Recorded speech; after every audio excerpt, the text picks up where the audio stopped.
Perfecto, entonces, ahora sí damos entonces inicio formalmente a este último eh, encuentro sincrónico de lo que es esta actualización para docentes noveles, destinada a docentes noveles del nivel superior. En realidad este sería del módulo 3, que es escritura académica para las prácticas educativas.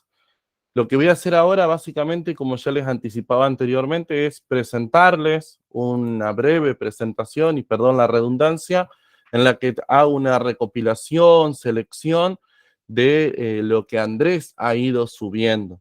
Lo que puedo aportar yo en relación a lo que él ya ha dado es poco.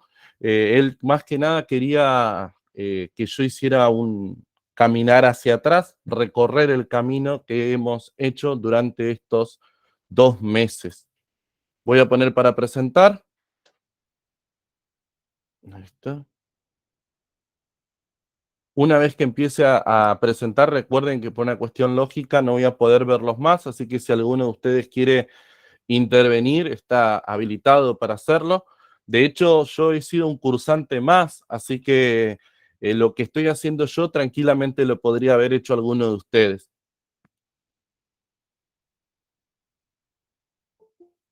Me gustaría, así que, ese se me va a complicar un poquito con el tema de admitir gente, así que voy a ir entrando y saliendo, aviso por las dudas.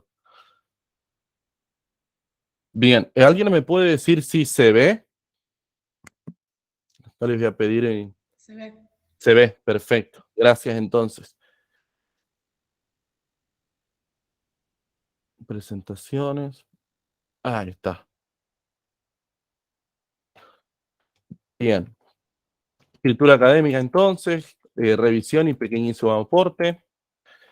La clase 1 entonces habían trabajado con la noción de texto y Andrés había de alguna manera mostrado estas 3 características fundamentales que todo texto debe tener para ser considerado texto. Algunos autores también aquí agregan otra característica más, que es la de corrección, que es aquella en la que el texto debe ajustarse a la normativa del español en cuanto a lo que tiene que ver su ortografía y asimismo seguir aquellas reglas de índole gramatical. Por tanto, así como hay autores que hablan de estas 3 características, coherencia, adecuación, cohesión, hay otros que también incluyen, y es interesante tenerlo presente. La coherencia, entonces, como ustedes saben, es esta propiedad por la cual el texto puede ser percibido como una unidad de sentido. La adecuación tiene que ver básicamente con que nuestro texto debe responder lo mejor posible a contexto, a los destinatarios, etc. Y la cohesión tiene que ver con la propiedad por la cual las palabras están vinculadas entre sí por su significado, o como algunas profesoras de lengua que seguramente habrá acá, también por medio de lo que son recursos gramaticales. La elipsis, por ejemplo, es un recurso gramatical, etc. Bien, y ahí tengo que salir para admitir a alguien, y así vamos a ir yendo, y pido disculpas por la desprolijidad.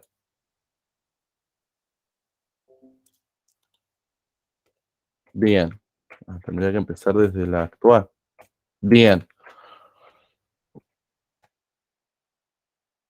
Andrés entonces a ustedes les ofreció una bibliografía que se llama precisamente, acá está el librito, acá está, Lingüística y Enseñanza de la Lengua, para trabajar lo que son las tipologías textuales. Tengo que volver, va a estar medio incómodo esto, estoy pensando.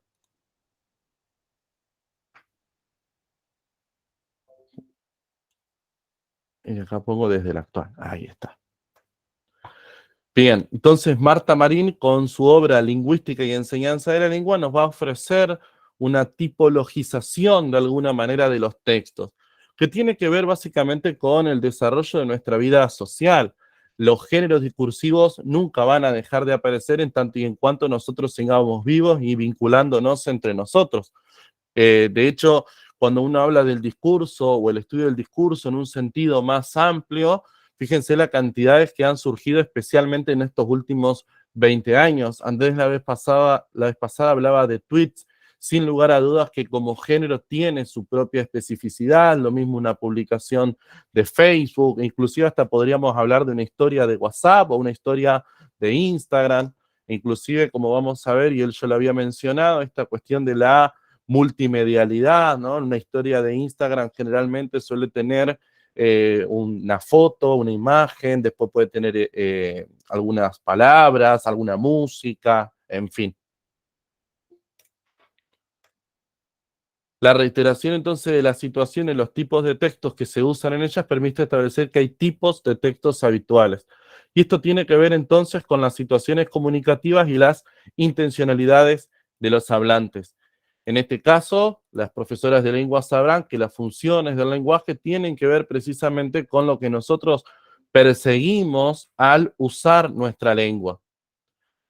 Entonces, a partir de las intencionalidades de los hablantes, las situaciones comunicativas y las tramas, que es básicamente el entramado que van a ir adquiriendo los textos de acuerdo con su naturaleza, tenemos esta tabla. No lo voy a hacer más en grande para no ir saliendo, por las dudas, claro. Esta tablita que Andrés les dijo a ustedes que era de suma importancia. Aquí Marta Marín toma, ¿sí? La trama descriptiva y expositiva como prácticamente una sola. Hay autores que los dividen.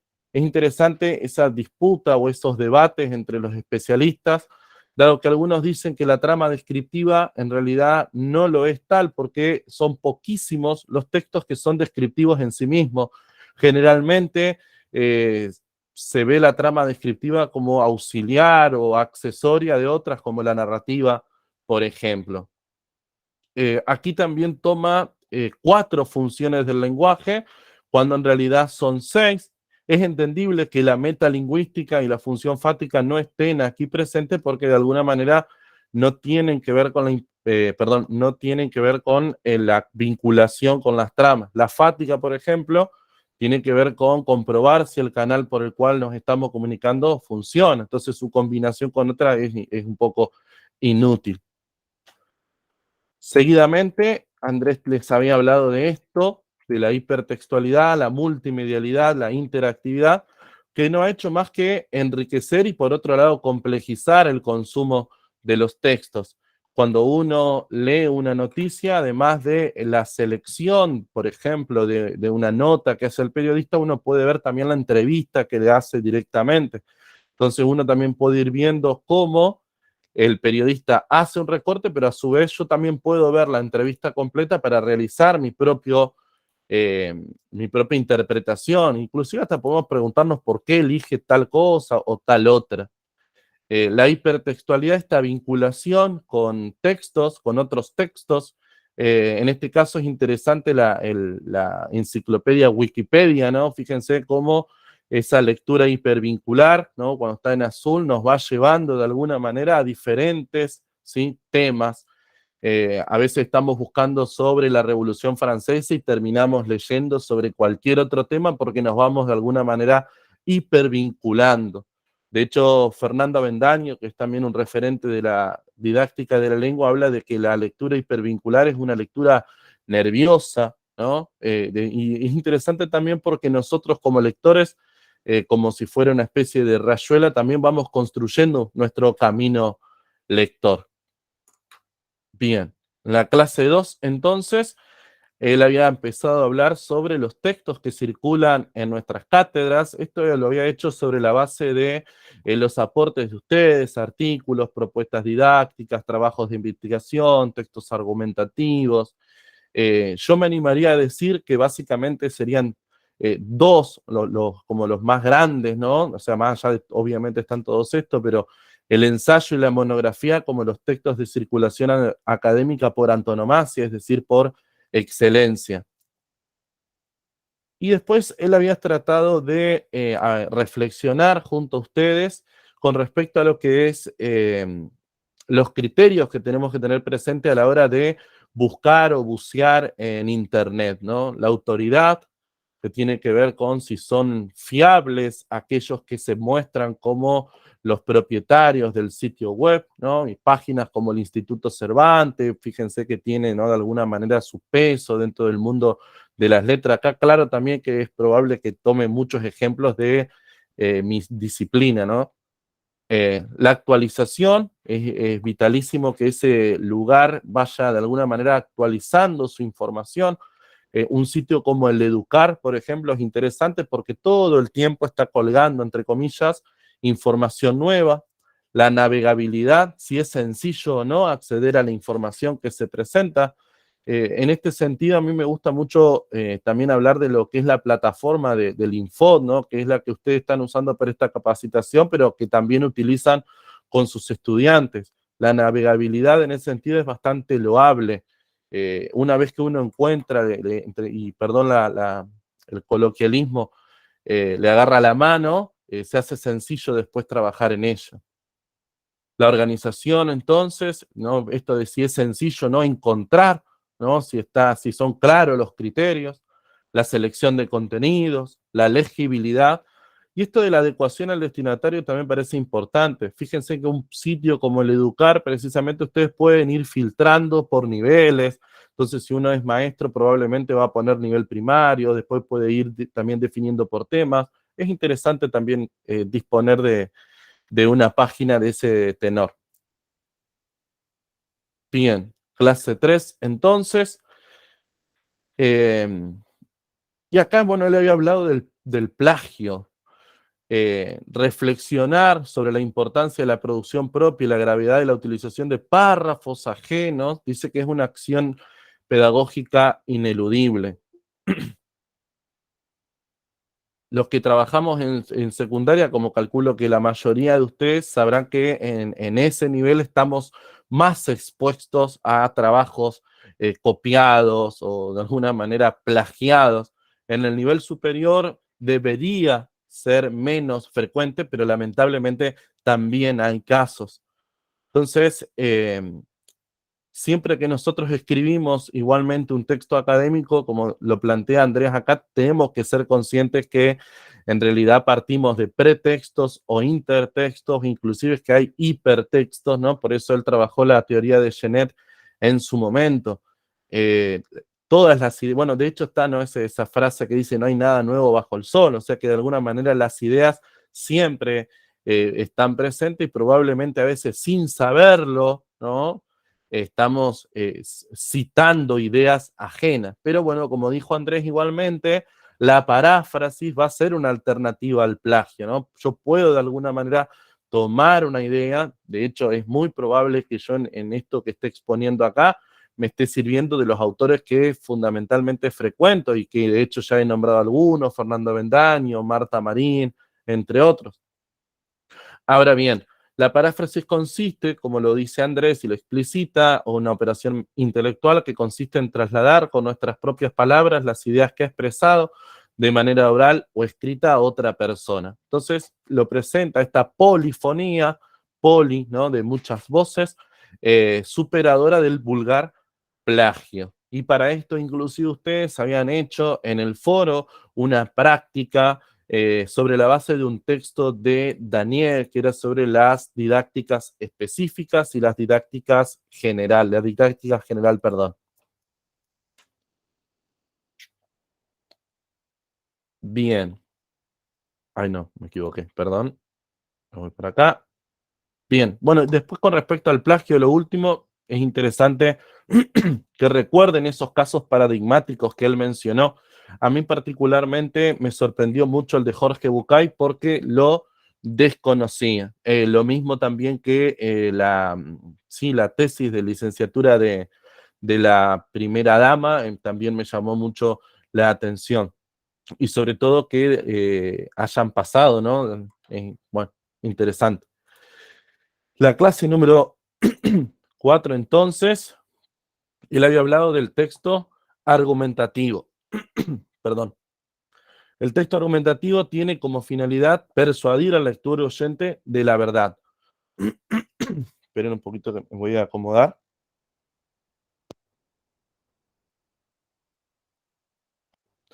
Ahí está.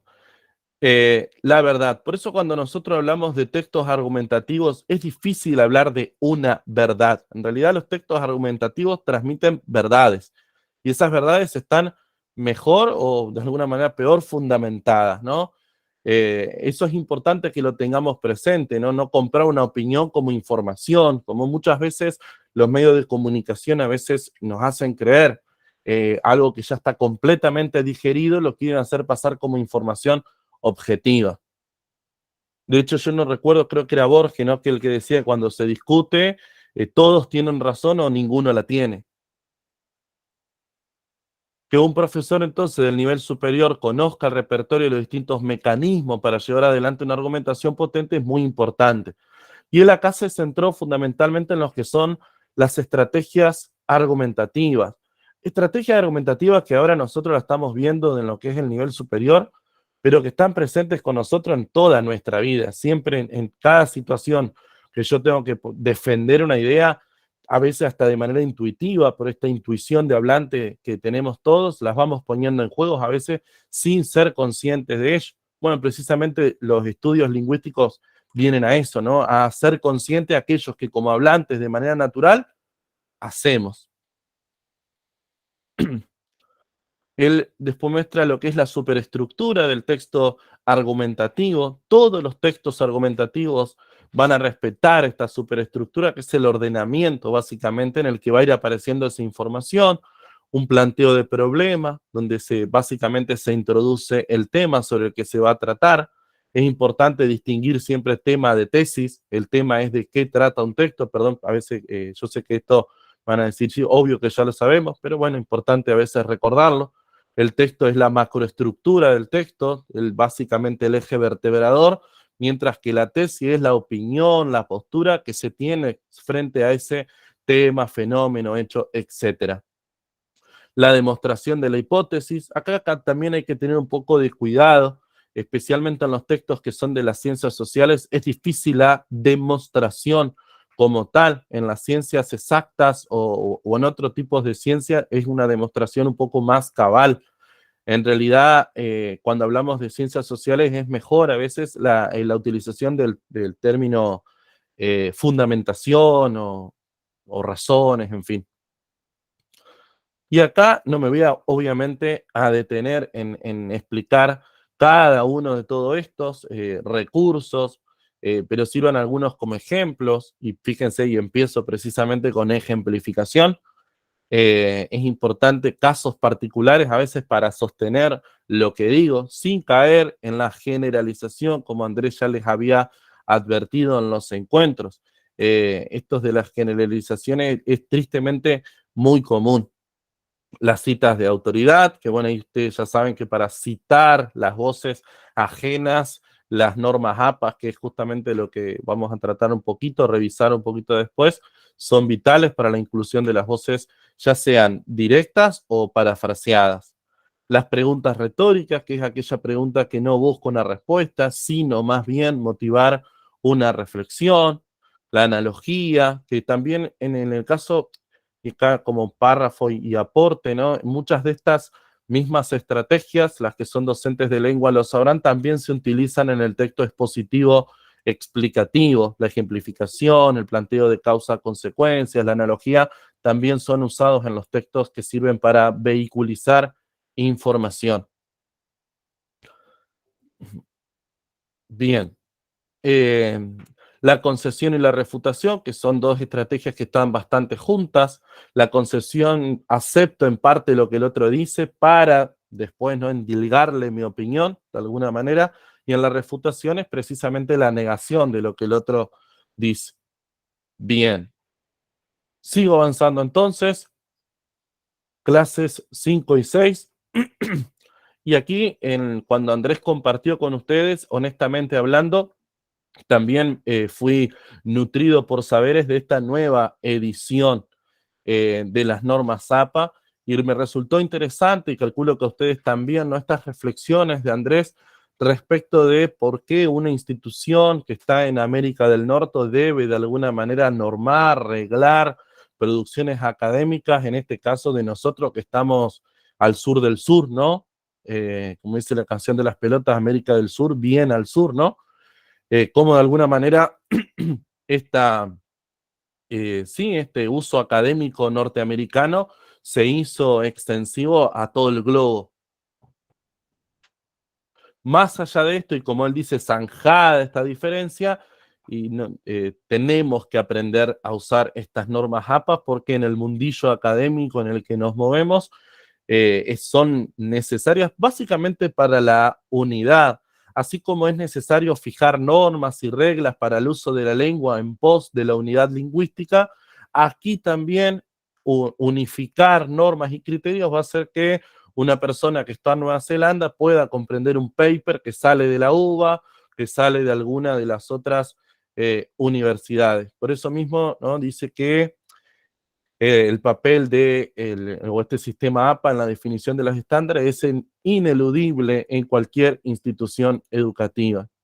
Y acá recuerdo, es imposible no recordarnos esos memes de alguna manera que él nos fue mostrando, ¿no?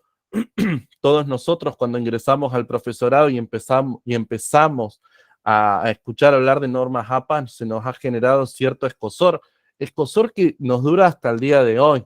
Creo que inclusive más allá de las formaciones y de los años que podamos tener, siempre tenemos dudas, ¿no? Respecto de si estamos usando bien, si tengo que citar un libro, si tengo que citar una página web, si tengo que citar una conferencia, una ponencia, etcétera. Estas normas entonces las tenemos que ir incorporando, como nos sugiere Andrés, de manera armónica y que es un asunto que presenta, como ya había dicho anteriormente, varias dificultades. Es interesante ver que esta organización, esta asociación de psicólogos norteamericanos, han pensado en todo, ¿no? El formato de tipografías, el interlineado, inclusive a muchos de nosotros hasta el día de hoy nos genera un poco, fíjense que yo en la presentación que hice no pude evitar justificar el texto y no puedo evitar pensar que queda espantosamente cuando no se hace así. Vaya a saber qué criterio han tenido presente, eso me gustaría a veces saber. Bien, después en relación a las citas directas y las paráfrasis, no me voy a detener mucho más. Andrés fue muy explícito y claro durante su clase y además están los videos. Pero sí hay que tener presente que para evitar el plagio del que ya él había hablado en pos de una honestidad intelectual, que también leyendo la clase de él me resultaba interesante esto de que ustedes y yo como formador de formadores tenemos una enorme responsabilidad. Así como el periodista cuando utiliza la palabra pública tiene más responsabilidad que cualquier persona, en nuestro caso también la responsabilidad es mayor. Por tanto, adecuarnos a estas normas de alguna manera nos va a permitir también generar una buena impresión, ¿no? Esta cuestión de la imagen profesional, ¿no? Que no de alguna manera no se desmejore, no se desprestigie. Y esto también lo puse porque, así como ustedes probablemente, me llamó la atención, ¿no? Esto de la bibliografía consultada que a veces colocábamos.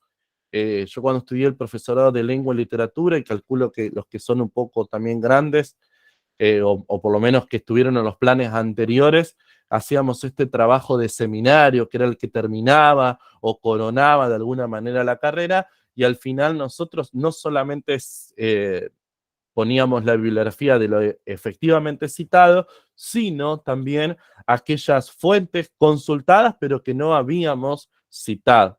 Ahora fíjense que son bastante tajantes con esto de que si no hay cita, no hay referencia. Y fíjense que se expresa con vehemencia.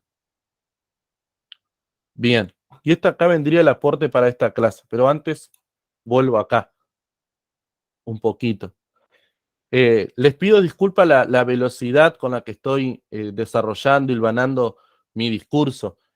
Como son repasos, pienso que no debo detenerme tanto, pero aquí me gustaría, si alguno de ustedes, y de paso podemos aprovechar como una devolución también para Andrés, qué les ha ido pareciendo? ¿Qué les pareció este desarrollo de clases? No sé si alguno quiere tomar la palabra, si realmente han visto que sus prácticas escriturales, lectoras han mejorado, si su alfabetización académica ha mejorado.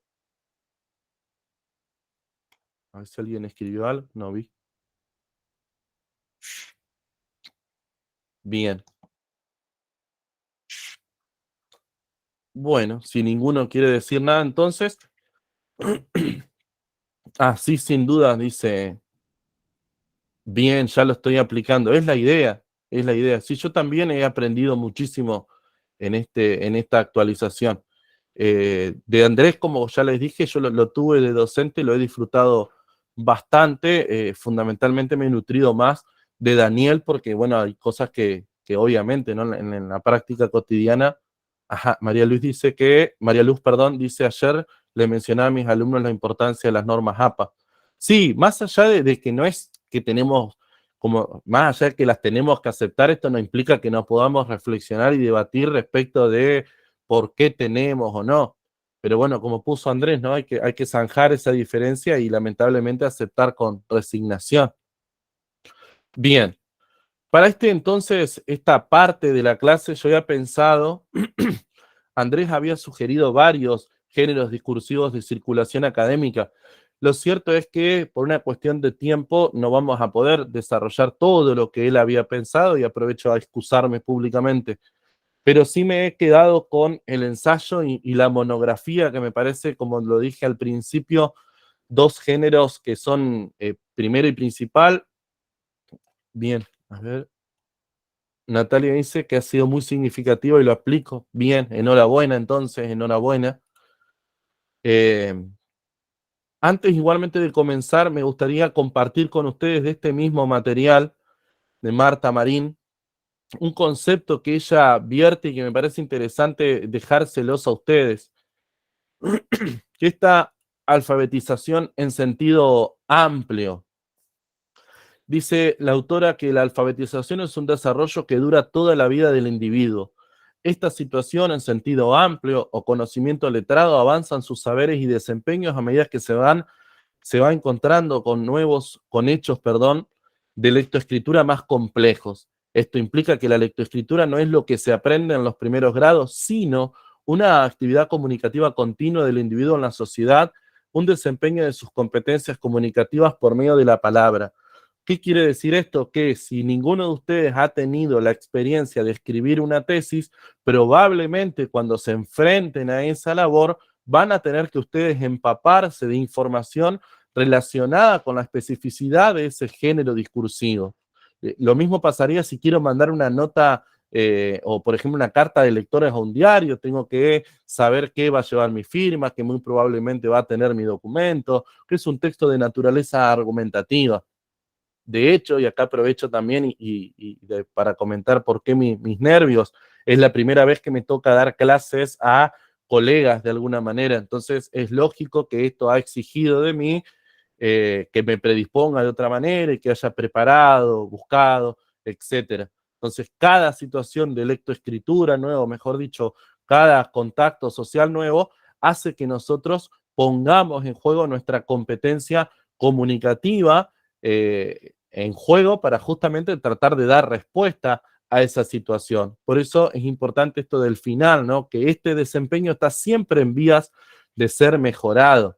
Es decir, siempre, siempre, con el tránsito de nuestra propia vida y nuestras relaciones sociales, nos vamos a ir encontrando en situaciones que van a requerir de nosotros preparación, o algunas no. Cuando yo voy a dar clase al secundario, no estoy nervioso ni por ahí me trabo, entre comillas, tanto como si me está pasando ahora. ¿Por qué? Porque estoy más habituado de alguna manera a esa práctica social que a esta en la que me encuentro sumergido ahora o inmerso. Por eso mismo, ¿no? Dice, cualquiera de nosotros puede encontrarse en una situación comunicativa nueva en la cual necesite producir o interpretar textos orales o escritos que nunca había producido e interpretado. Entonces, tener esta premisa es interesante para que ustedes sepan que no estamos obligados a saber todo de todo, sino que cada nueva situación comunicativa probablemente nos demande la investigación, ¿no? De las características formales de ese género discursivo, de la superestructura que tienen determinados textos, entre otras cuestiones. Dicho esto, entonces, pasamos al ensayo. La primera experiencia, acá voy a citar, dejo de compartir. Iba a pasarles un video, pero después dije no, ¿para qué? Porque era una hora. pero hay un capítulo muy interesante de Bob Esponja en el que justamente se lo muestra a él escribiendo o queriendo escribir un ensayo y él prepara su lápiz y prepara todo y sin embargo pasan horas eh, y sin embargo sigue en el ensayo y no logra escribir nada. Creo que la primera vez que nos ha tocado escribir un ensayo ha sido una experiencia un poco complicada, ¿no? Primero porque tenemos que averiguar todo lo referente a qué es un ensayo, para qué sirve, qué características formales tiene. Esto de también, si somos también de las ideas, bueno, esto que estoy diciendo es mío, lo estoy tomando sin querer de otra persona, en fin.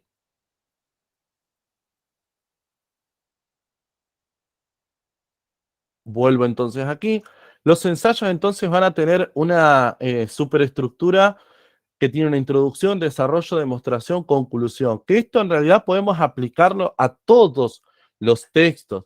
Lo que va a suceder es que en realidad depende con su función y su trama, se le van a dar distintos nombres. En un texto expositivo explicativo, en la introducción, por ejemplo, se presenta el tema, en el desarrollo van a aparecer desarrolladas las explicaciones con la utilización de estrategias y en la conclusión se va a resumir la información. Texto expositivo explicativo no tiene opinión o no debería tenerla. En cambio, fíjense en el tema, en el ensayo, la introducción va a presentar el tema o la tesis, en realidad presenta el tema y expone luego la opinión que tiene sobre ese tema en particular. Esta oración inicial puede construirse de tal modo que capte la atención del lector. En realidad debe captar la atención del lector. De lo contrario, probablemente perdamos al lector en el primero y segundo párrafo, si no es atractivo. El desarrollo de demostración, aquí depende del tema, insisto, más que demostración es preferible a veces fundamentación de mi verdad, de mi opinión, en que se desarrolla el tema con el aporte de datos, ejemplos, básicamente con la utilización de las estrategias argumentativas. Por último, la conclusión se desprende del desarrollo como consecuencia natural, donde se retoma y se reafirma de alguna manera la tesis. Es importante también tener presente, y si no lo sabían, lo agrego ahora, las profesoras de lengua estoy segura, o profesores de lengua estoy seguro de que sí. El ensayo es un género literario, junto con la narrativa, la dramática y la lírica. Entonces, tiene también esa beta artística de alguna manera que nos permite muchas veces florear, ¿no? O poder presentar un lenguaje más florido, no así en una monografía, por ejemplo. De hecho, bueno, los propios teóricos de la literatura a veces dicen, che, pero ¿es o no es un género literario? Porque carece de características como la ficcionalidad, por ejemplo, la autorreferencialidad, bueno, entre otras cuestiones. Pero básicamente se le incluye dentro de los géneros literarios por justamente la belleza o el atractivo que puede generar defender nuestras ideas. De hecho, como ustedes ya han visto, hay estrategias argumentativas como la metáfora o el uso del sentido de figuras retóricas propios de la poesía, de los cuentos, de las novelas.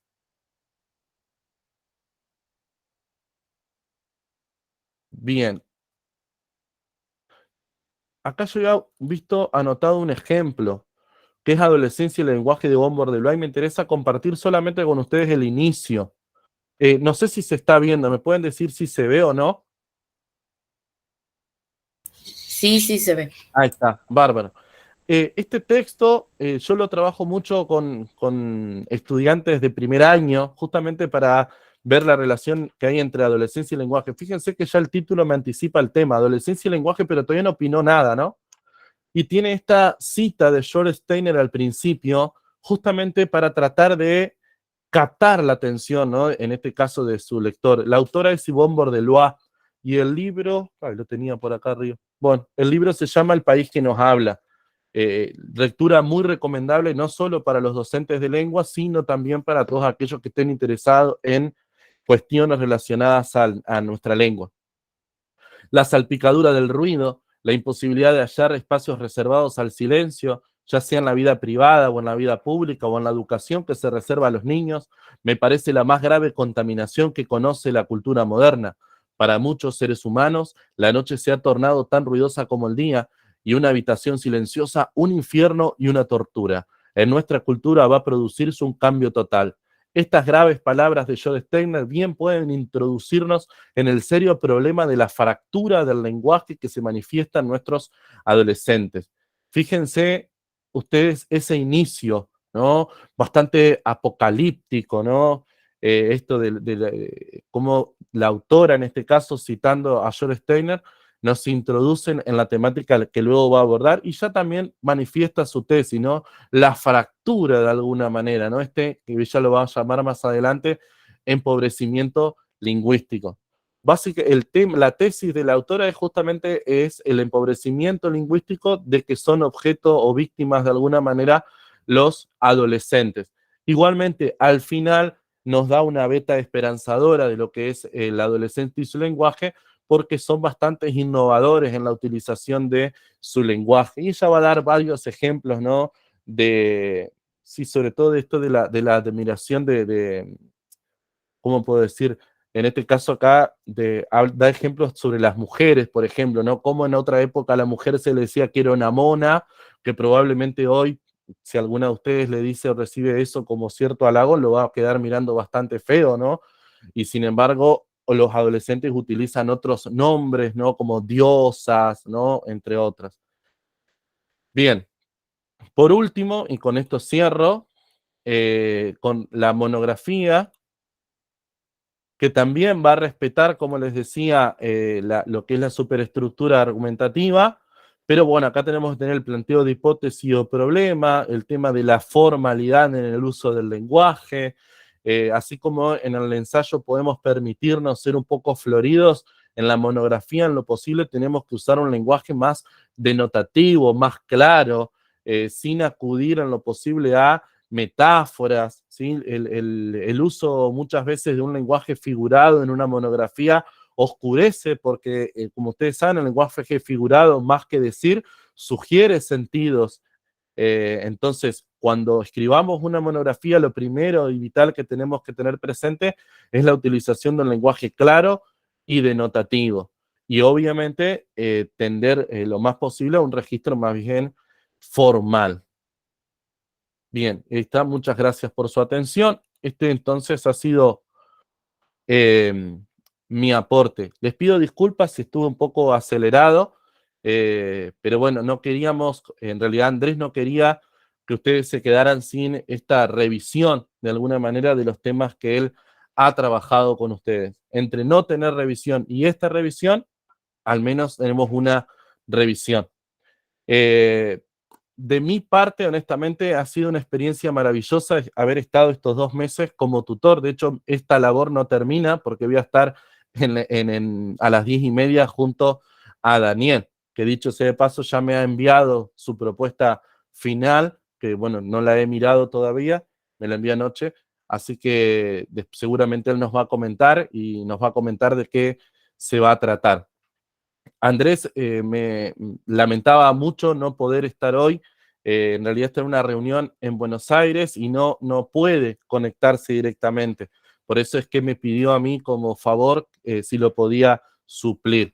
Traté de hacerlo lo mejor posible. Obviamente, después de él me había dejado como la vara muy alta, así que traté de hacer lo que pude en el tiempo que tuvimos. Así que no sé si alguno de ustedes quiere decir algo respecto de lo que es el módulo, respecto de la labor de Andrés. Podemos usar este medio como para que cuando él vea la clase pueda ver también qué ha significado como este módulo en la preparación, en el tránsito formativo de ustedes.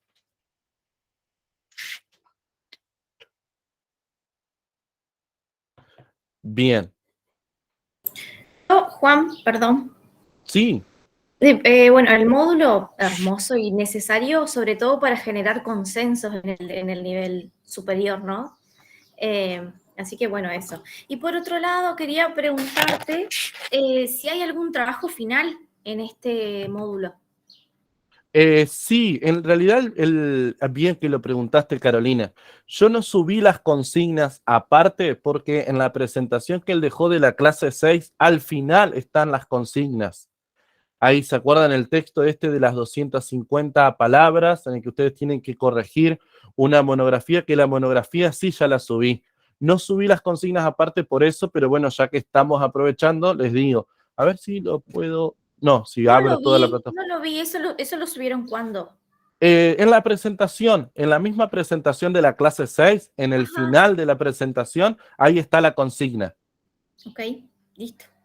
Muchas Bien, gracias. no, por favor. Bueno, entonces, nos estaremos viendo. ¿Y hasta cuándo hay tiempo de presentar ese trabajo? Hasta el 5.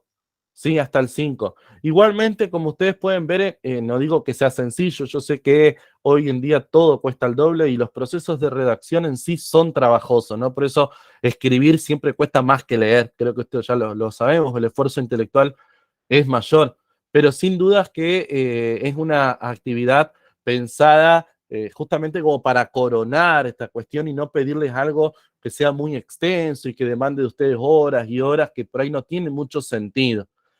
Por eso mismo Andrés pensó algo que sea bien conciso y aplicable a una, creo que la consigna es hasta el 4, creo, bueno, 4 o 5. Igualmente, y acá aprovecho también para, bueno, primero voy a cerrar la grabación. Ahí está. Espérenme un segundo, cierro la grabación.